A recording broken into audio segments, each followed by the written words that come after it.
दोस्तों, अमावस की रात के वक्त लोगों का निकलना थोड़ा मुश्किल हो जाता है। लेकिन ये बात सिर्फ गांव के लोग ही जानते हैं। शहर के लोगों को तो ये लगता है कि जैसे ये सब कहानियों में होता है, लेकिन इस रात को वही मानता है जो पुराने ज़माने का होता है और साथ ही जिसके साथ इस दिन बहुत ही घटना घट गई हो। मैं भी ऐसा ही था। मुझे इन सब बातों पर भरोसा नहीं होता था। मैं दिल्ली जैसे शहर में रहा करता था और मैं एक कंपनी में जॉब किया करता था।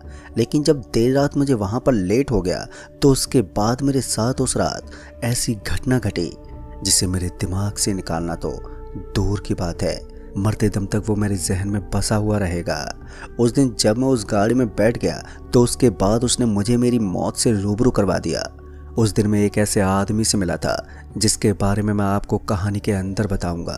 उसने मेरे साथ बहुत ही दर्दनाक चीज़ की और उसके बाद जब मैं वहाँ से बचकर निकला तो मुझे एहसास हुआ कि अमावस की रात सबसे डरावनी रात होती है। तो क्या हुआ था दोस्तों मेरे साथ उस रात और कैसे उस आदमी ने मुझे मारने की कोशिश की, ये तमाम सभी बातें सुनने के बाद आप एक पल के लिए सदमे में आ जाओगे। दरअसल दोस्तों हुआ ये था कि जब मैं एक कंपनी में काम किया करता था, वो कंपनी दिल्ली में थी। मैं रोज़ घर आया जाया करता था। उस वक्त मानसून का महीना भी चल रहा था और उसके बाद मैं अपने ऑफिस में नया नया लगा हुआ था, इसलिए मुझे वहाँ पर थोड़ी दिक्कत तो हो रही थी, लेकिन मैं कर भी क्या सकता था। मैंने सोचा कि कुछ समय बाद मैं यहाँ पर सही से जम जाऊँगा और उसके बाद सब कुछ ठीक हो जाएगा। यही सब सोचकर मैं वहाँ पर काम कर रहा था। ऐसे ही धीरे धीरे मैंने वहाँ पर काम किया और उसके बाद उन्होंने मेरी सैलरी भी बढ़ा दी। सैलरी बढ़ने की खुशी मुझे उस वक्त बहुत ज़्यादा थी और फिर जब ये बात मैंने घर में बताई तो उसके बाद मेरे घर वाले भी बहुत खुश हो गए। ऐसे ही मुझे काफ़ी महीने गुजर गए, लेकिन एक दिन मैनेजर ने मुझे काम ज़्यादा दे दिया और उसके बाद उसने कहा कि जब तक ये काम ना हो जाए घर पर मत चले जाना, क्योंकि काम बहुत ज़रूरी है और कल ही हमें इसे देना है। मैनेजर की बात सुनने के बाद मैंने भी उसे हामी भर दी और फिर वो मैनेजर वहाँ से चला गया। जब वो वहाँ से चला गया तो उसके बाद मैं अपने काम में जुट गया। धीरे धीरे शाम होती गई और उसके बाद जब रात होने लगी तो ज़्यादातर एम्प्लॉय चले गए थे। उस वक्त बस मैं और रिया ही बचे थे। रिया मेरे ऑफिस की लड़की थी। उसे भी ज़्यादा देर हो गई थी क्योंकि उसे भी मेरी तरह काम दिया गया था।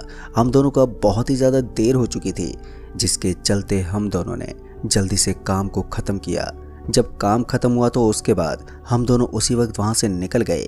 लेकिन जब हम निकल रहे थे तो वहीं के गार्ड ने हमसे बोला, बेटा तुम दोनों इतनी रात गए नहीं अभी तक। जिस पर हमने उनसे बोला कि नहीं, आज हमें काम ज़्यादा था तो इसलिए हम थोड़ा लेट हो गए हैं। उन्होंने हमारी बात सुनने के बाद बोला, बेटा आज तो अमावस की रात है और आज की रात ऐसे दोनों का अकेले जाना ठीक नहीं है, और साथ ही ना तो आप दोनों को अभी कोई ऑटो मिलेगी और ना ही कोई टैक्सी। उस गार्ड की बात सुनते ही हमने बोला, आप चिंता मत करो, हम आराम चले जाएंगे। जब हमने उनसे ये बोला तो उसके बाद उन्होंने कहा, बेटा मेरी बात मानो, आज की रात बाहर ऐसे जाना ठीक नहीं है, आज आत्माओं का दिन है। और फिर जब उन्होंने हमसे ये बोला तो उसके बाद हम हंसने लगे। क्या आप भी इन सब बातों पर भरोसा करते हो अंकल जी? आप ये सब फालतू की बातों पर भरोसा मत किया करो। फिर हम दोनों ने उनसे ज़्यादा बातचीत नहीं की और उसके बाद हम वहाँ से चल दिए। जब हम वहीं के बस स्टैंड पर पहुँचे तो उसके बाद हमने देखा कि वहाँ पर दूर दूर तक कोई भी गाड़ी हमें नज़र नहीं आ रही थी। वहाँ पर पूरी तरह से खामोशी पसरी हुई थी। इस कदर सन्नाटा पसरा हुआ देखकर रिया ने बोला, यार आज लगता है पैदल ही घर जाना होगा। जिस पर मैंने उससे बोला, थोड़ी देर रुक कर देखते हैं, उसके बाद तो हमारे पास एक ही चारा है और वो भी हम पैदल चले जाएंगे। अभी हम दोनों आपस में यही सब बातें ही कर रहे थे कि तभी हमने देखा कि आसमान में काले बादल छाने लगे थे और इसी के साथ उन बादलों ने चांद को पूरी तरह से घेर लिया। बादलों में जोर जोर से बिजली की गड़गड़ाहट होने लगी थी। अभी हम दोनों आसमान की तरफ देख ही रहे थे कि तभी बारिश एकदम से बरसने लगी। हम दोनों बारिश को होता देख एकदम से हैरान हो गए। अब तो हम पैदल भी नहीं जा सकते थे। अभी हम दोनों यही सब सोच ही रहे थे कि तभी सामने से हॉर्न देती हुई एक गाड़ी हमारे पास आती हुई दिखाई दी। उस गाड़ी को देखते मैंने उस गाड़ी को हाथ दिया और फिर जब मैंने उस गाड़ी को हाथ दिया तो उसके बाद वो गाड़ी थोड़ी दूरी पर जाकर रुकी। उस गाड़ी के रुकते ही हम दोनों को थोड़ी राहत मिली कि चलो थोड़ी दूर तक तो ये गाड़ी हमें छोड़ देगी। यही सब सोचकर हम दोनों उस गाड़ी के पास गए और उसके बाद हम उस गाड़ी के अंदर बैठ गए। जब हम उस गाड़ी में बैठ गए तो उसके बाद हमने देखा कि उस गाड़ी में एक आदमी और एक औरत बैठे हुए थे। उन दोनों को देखते ही हमने बोला, हमें बस थोड़ा आगे छोड़ दो। जब हमने उनसे ये कहा तो उसके बाद उस आदमी ने कहा कि तुम्हें जाना कहाँ पर है, जिस पर हमने उन्हें एड्रेस बता दिया। और उसके बाद उन्होंने कहा कि वहीं की ओर तो हम भी जा रहे हैं, हम तुम्हें वहाँ पर छोड़ देंगे। उनकी ये बात सुनते हम दोनों को बहुत ही सुकून मिला कि चलो इतनी बारिश में घर जाने तक का तो रास्ता मिल ही गया है। रिया मेरे घर के पास में ही रहती थी तो उसे भी बहुत ज़्यादा खुशी थी। अभी हम दोनों बाहर की तरफ देख ही रहे थे कि तभी हमने देखा कि बाहर का रास्ता देखने में बहुत ही सुनसान लग रहा था। आज पता नहीं कैसे रास्ते पर मुझे एक भी गाड़ी नजर नहीं आ रही थी। उस वक्त हम दोनों खिड़की के बाहर ही देख रहे थे कि तभी अचानक से हमने देखा कि गाड़ी जिस रास्ते पर चल रही थी वो रास्ता जंगलों से घिरा हुआ था। रास्ते को जंगल से घिरा हुआ देखकर हम दोनों घबरा गए और उसके बाद हमने उस आदमी से बोला कि ये तुम हमें कौन से रास्ते से लेकर जा रहे हो। जब हमने उनसे ये बोला तो उसके बाद उन्होंने कहा कि जहाँ हम तुम्हें ले जा रहे हैं वहीं पर आज तुम्हें जाना है, तुम घर नहीं बल्कि हमारे यहाँ पर जा रहे हो। उस आदमी की ये बात सुनने के बाद हम दोनों के तो होश उड़ गए। हम दोनों को उस वक्त कुछ भी समझ में नहीं आ रहा था कि ये कहना क्या चाहते हैं। अभी हम दोनों आपस में एक दूसरे की शक्ल ही देख रहे थे कि तभी मैंने उस ड्राइवर से बोला कि तुम हमें कहाँ पर लेकर जा रहे हो, जिस पर उसने कहा कि वो तो तुम्हें थोड़ी देर में पता चल ही जाएगा। उसकी बात सुनकर मैं गुस्से में आ गया और उसके बाद मैंने उससे कहा जल्दी गाड़ी रोको यहीं पर, नहीं तो अच्छा नहीं होगा। मैंने गाड़ी का दरवाज़ा खोलने की बहुत कोशिश की लेकिन दरवाज़ा टस से मस नहीं हुआ। हम दोनों उस वक्त बहुत ही बुरी तरह से घबरा गए थे। रिया तो उस वक्त चिल्लाने लगी थी लेकिन रिया को मैं समझाए जा रहा था कि कुछ नहीं होगा। मैं बस गुस्से में उस गाड़ी के शीशे को तोड़ने की कोशिश कर रहा था लेकिन वो शीशा टूटने का नाम ही नहीं ले रहा था। और जब इस बार मैंने उस आदमी को पकड़ा तो उसके बाद मुझे ऐसा लगा जैसे कि मेरा हाथ आर पार हो गया हो। ये सब देखकर तो मेरे होश ही उड़ गए थे। मुझे अपनी आंखों पर विश्वास नहीं हो रहा था कि आखिर भला ऐसा कैसे हो सकता है। अभी मैं यही सब सोच रहा था कि तभी एकदम से वो गाड़ी सामने जाकर एक पेड़ से टकरा गई। और जैसे ही वो गाड़ी पेड़ से टकराई तो उसके बाद हम दोनों के सर पर चोट आ गई, जिसके चलते हम वहीं पर बेहोश हो गए। और उसके बाद जब मुझे होश आया तो मैंने देखा कि रिया वहाँ पर थी नहीं। रिया को वहाँ ना पाकर अब मैं और भी ज़्यादा घबराने लगा, क्योंकि एक तो पहले से मैं परेशान था और ऊपर से अब रिया भी गायब हो गई थी।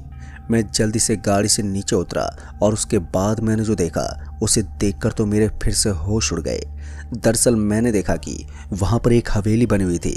उस हवेली को देखते ही मैं समझ गया कि पक्का रिया हो सकती है इस हवेली के अंदर, क्योंकि वो दोनों लोग भी मुझे कहीं नज़र नहीं आ रहे थे।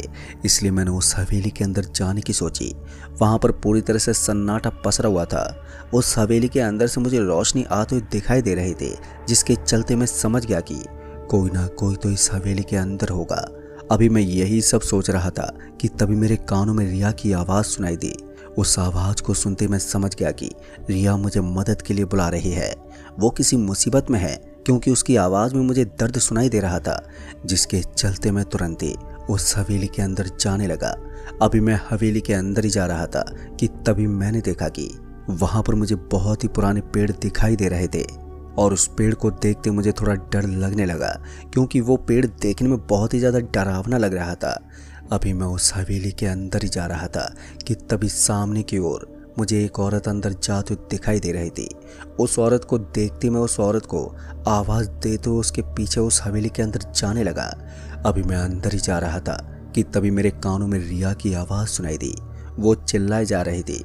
उसकी आवाज़ को सुनते मैं घबरा गया और उसके बाद मैं उस हवेली के अंदर जाने लगा। जब मैं उस हवेली के अंदर गया तो उसके बाद उस हवेली के अंदर जाते ही मैं तो हैरान ही हो गया, क्योंकि मैंने देखा कि वहाँ का नज़ारा पूरा अजीब था। दरअसल वहाँ पर सारा सामान ऐसे पड़ा हुआ था जैसे कि यह हवेली कई सालों से बंद पड़ी हो।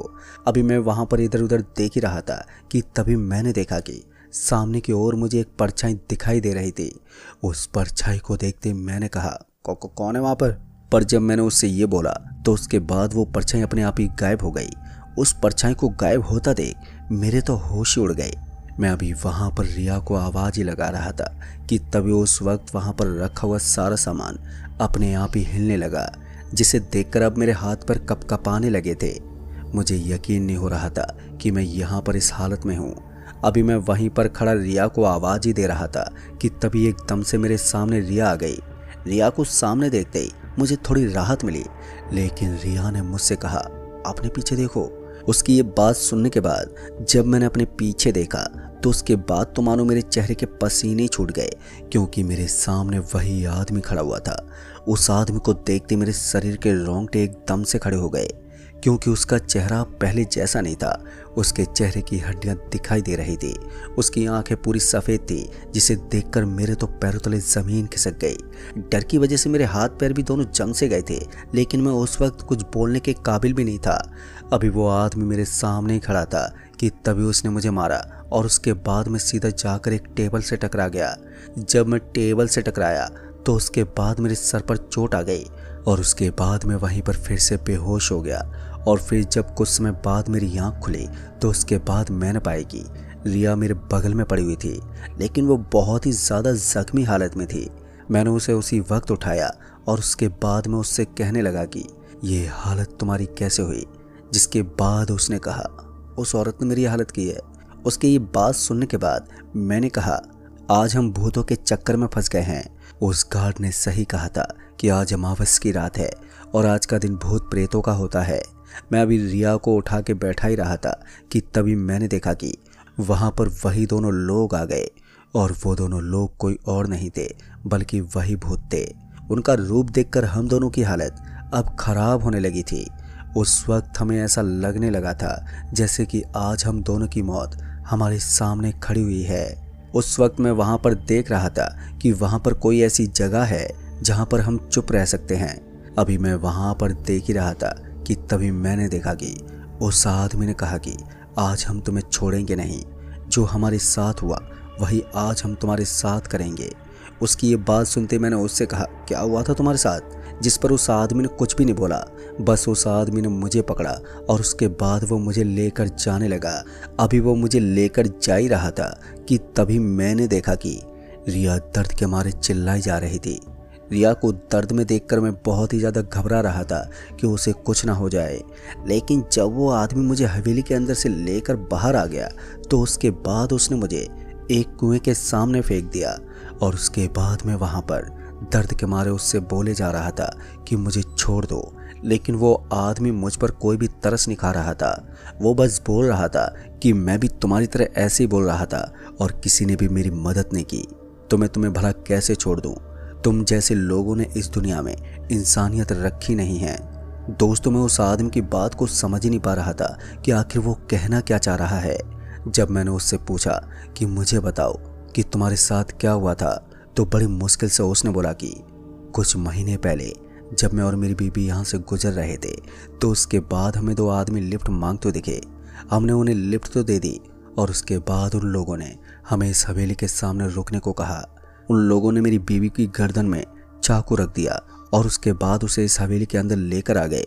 उन लोगों ने मुझे गाड़ी के अंदर ही लॉक कर दिया और उसके बाद जब मैं जैसे तैसे करके जब मैं उस गाड़ी के बाहर निकला तो उसके बाद मैंने आते जाते लोगों से मदद भी मांगी, लेकिन किसी ने भी मेरी मदद नहीं की। और उसके बाद जब मैं हवेली के अंदर गया तो उसके बाद मैंने देखा कि मेरी बीवी बहुत ही बुरी कंडीशन में पड़ी हुई थी और उसके बाद उन लोगों ने मुझे भी पकड़ के चाकू से मारकर इस कुएं के अंदर फेंक दिया। दोस्तों, उस वक्त उस आदमी की बात सुनने के बाद मुझे दुख तो बहुत हुआ, लेकिन मैं उसके लिए कुछ कर भी नहीं सकता था। मैं उसी वक्त उठा और उसके बाद मैंने उस आदमी से कहा कि मैंने तो कुछ नहीं किया है तुम्हारे साथ, मुझे तो जाने दो। जिन्होंने तुम्हारे साथ ये सब किया है तुम उन्हें मारो। मैंने अभी इतना ही कहा था कि तभी मैंने देखा कि टॉर्च लेकर के हमारे पास एक आदमी आया और उसके बाद जब मैंने ध्यान से देखा तो मैंने पाया कि हमारे ऑफिस का ही वो गार्ड था और उसको देखते मेरी खुशी का कोई ठिकाना नहीं था। लेकिन जब वो गार्ड आया तो उसके बाद वो आदमी गायब हो गया। उस गार्ड ने मुझे उसी वक्त तुरंत ही उठाया और उसके बाद पूछा कि रिया कहाँ पर है, जिस पर मैंने उसे सारी बात बता दी। और फिर हम दोनों लोग रिया को भी हवेली से बाहर लेकर के आ गए, लेकिन रिया अभी जख्मी हालत में थी। फिर हम लोग वहाँ से निकल गए। गार्ड की बाइक में बैठने के बाद हम लोग सीधा वहाँ से निकलकर जब हम हॉस्पिटल पहुँचे तो हमने रिया को भर्ती करवा दिया।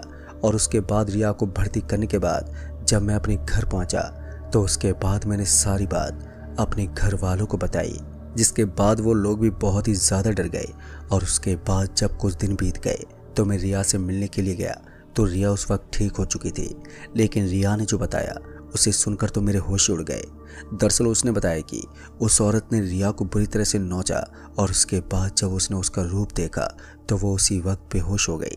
रिया की सारी बात सुनने के बाद मैं तो घबरा ही गया था और फिर उसके बाद मैंने रात के वक्त जाना बंद ही कर दिया। लेकिन दोस्तों उन दोनों के साथ बहुत ही गलत हुआ, जो कि नहीं होना चाहिए था। तो दोस्तों इस कहानी में बस इतना ही। कहानी आपको पसंद आई हो तो वीडियो को लाइक शेयर कमेंट ज़रूर कर दें। तो मैं आपका दोस्त राजकुमार जल्द ही मिलूंगा ऐसी एक और भूतिया कहानी के साथ। तब तक के लिए बाय एंड टेक केयर।